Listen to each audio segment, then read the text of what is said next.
شروع اللہ کے نام سے جو نہایت مہربان اور رحم کرنے والا ہے۔ بے شک اللہ ہی بہتر جاننے والا ہے۔ آج کا ہمارا ذکر ہے عہد نبوی کے اس واقعہ کے بارے میں جب ایک مسلمان عورت بے سکھی تھی۔ بات ان دنوں کی ہے جب نبی اکرم صلی اللہ علیہ وسلم اپنے لشکر کے ساتھ بدر کے میدان کی طرف جا چکے تھے۔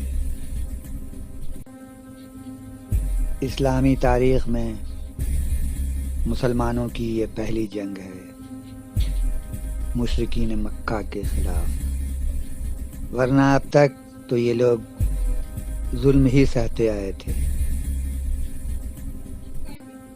دنیا کی کسی تاریخ میں بھی اس جنگ کی نظیر نہیں ملتی۔ یہ اسلامی لشکر جو نبی اکرم صلی اللہ علیہ وسلم کی قیادت میں روانہ ہوا تھا وہ صرف 313 تھے، اگر انہیں لشکر کہا جائے۔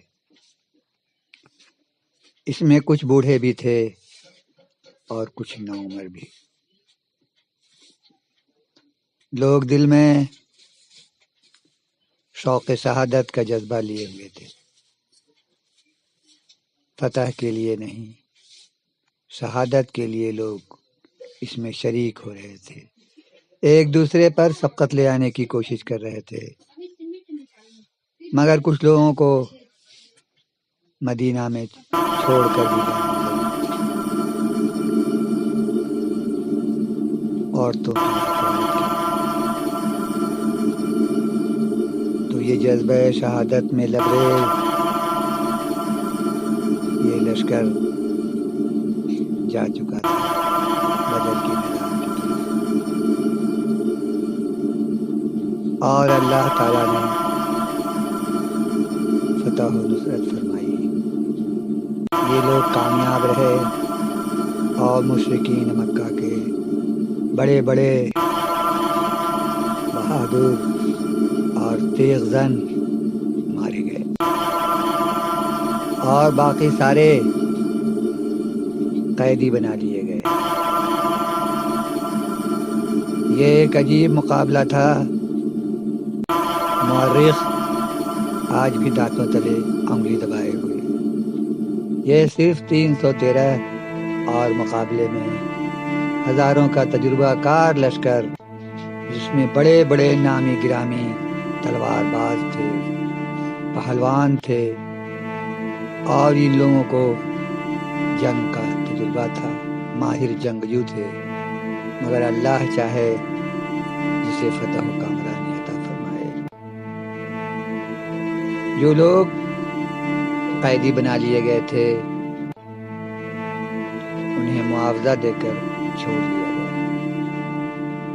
اس جنگ سے مسلمانوں نے بہت زیادہ مال غنیمت حاصل کیا تھا۔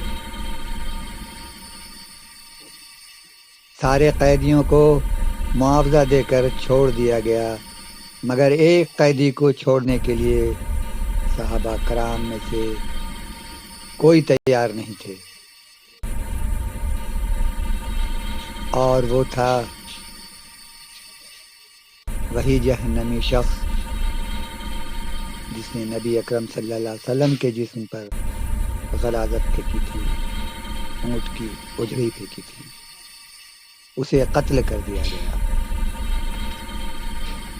ادھر مدینہ میں یہودیوں کا ایک قبیلہ تھا، قنقاع۔ یہ قبیلہ دولت مند تھا، اسلحہ جات بھی تھے۔ یہ لوگ سونار تھے اور اسلحہ جات کا تجارت کرتے تھے، ہتھیاروں کی تجارت کر کے ان لوگوں نے بہت مال و دولت اکٹھا کر لیا تھا۔ وہیں وہ لوگ قلعہ بند تھے اور رہتے تھے، اور نبی کریم صلی اللہ علیہ وسلم کے ساتھ ایک معاہدہ کر چکے تھے کہ ہم مسلمانوں سے جنگ نہیں لڑیں گے، نہ مسلمانوں کے خلاف لڑنے والے کا ساتھ دیں گے، اور اس شہر میں ہم امن بنا کر رکھیں گے۔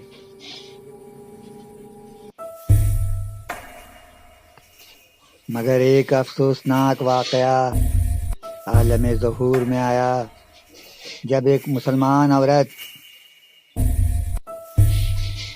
قینقاع کے بازار میں گئی اور یہودیوں نے اسے دیکھا۔ کچھ یہودی کے ذہن میں بدماشی سوجھی،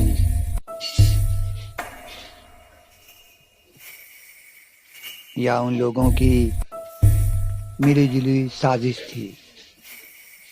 جب یہ عورت بیٹھی تھی تو پیچھے سے اس کے کپڑے کا حصہ کسی نے باندھ دیا،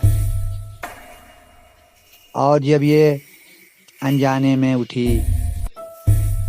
تو اس کے جسم کا پچھلا حصہ برہنہ ہو چکا تھا، اور یہودی کا مجمع ٹھٹھا لگا کر ہنس رہا تھا، اور غیر مہذب جملہ ان کی طرف پھینک رہا تھا۔ عورت شدت حیا سے رونے لگی، فریاد کرنے لگی، اور ان لوگوں کا قہقہا بڑھتا ہی گیا۔ عورت نے دہائی دی کہ آج کوئی محمد صلی اللہ علیہ وسلم کو ماننے والا ہے جو آج میری عزت کی حفاظت کرے۔ ایک مسلمان شخص نے اس کی روتی ہوئی دہائی سنی، محمد صلی اللہ علیہ وسلم کا واسطہ سنا،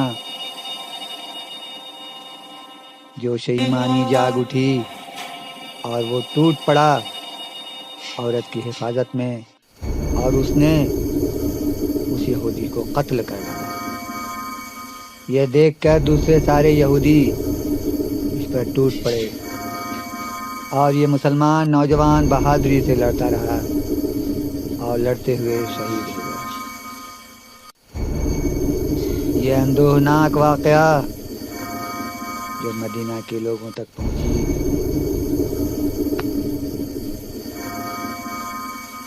لوگ غصے سے اور صدمہ سے پاگل ہو گئے۔ جب نبی اکرم صلی اللہ علیہ وسلم بدر سے واپس آئے تو لوگوں نے یہ سارے واقعات سنائے۔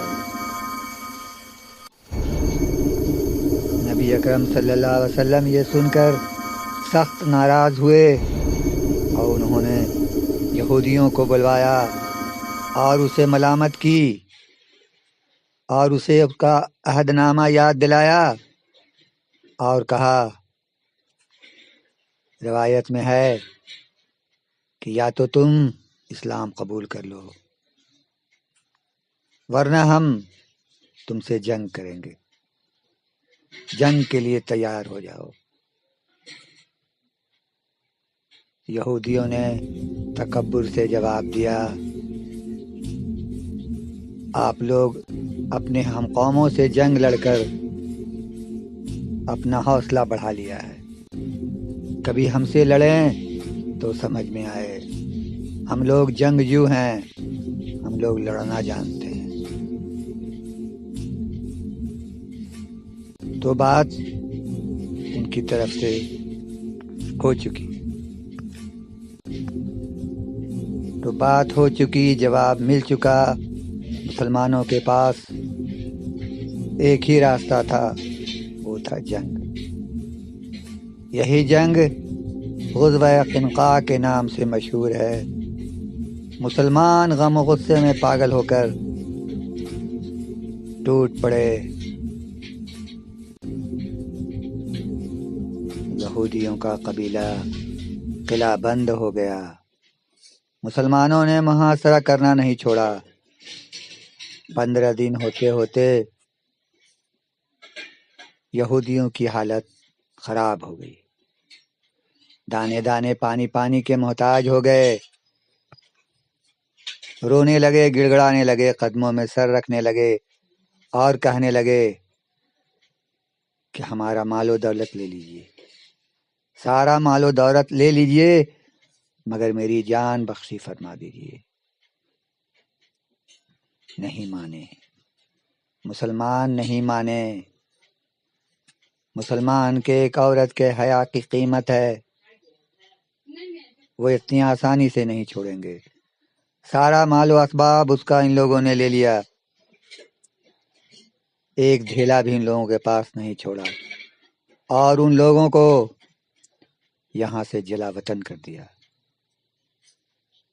یہ لوگ شہر چھوڑ کر شام کی طرف چلے گئے، بالکل کنگال ہو کر، صرف جسم پر کپڑا چھوڑا جو پہنے ہوئے تھے وہ لوگ۔ تاریخ گواہ ہے کہ جب معاہدے توڑے جائیں، جب عزت انسانی کو پامال کیا جائے، تو پھر خاموشی ظلم کی شریک بن جاتی ہے۔